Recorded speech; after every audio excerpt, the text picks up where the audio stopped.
سندھ کے تمام تعلیمی اداروں میں Sindh provision of corporal punishment act 2016 کے نفاذ کے لیے directorate of inspection and registration private institute Sindh نے نوٹیفیکیشن کا اجرا کر دیا ہے۔ اس حوالے سے مزید تفصیلات جانتے ہیں نمائندہ کے 21 نیوز سید زہیب سے۔ جی زہیب، تفصیلات سے آگاہ کیجیے۔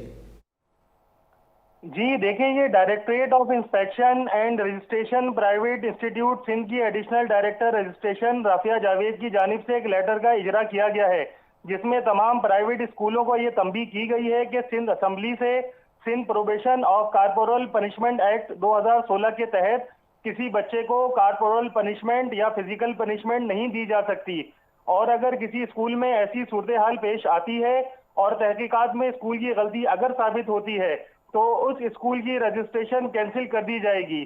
اسی سلسلے میں ایک 3 رکنی کمیٹی بنانے کی تجویز دی گئی ہے، جس میں ہیڈ آف انسٹیٹیوشن، پیرنٹ جو انرولڈ ممبر ہوں، اور عبدالستار میمن جو کہ ریجنل ڈائریکٹر ہیں انسپیکشن اینڈ رجسٹریشن کے ڈائریکٹوریٹ کی جانب سے، یہ 3 رکنی کمیٹی ان پر مشتمل ہوگی۔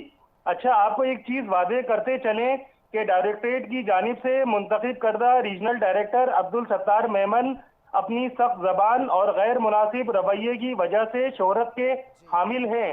تفصیلات کے لیے شکریہ سید زہیب۔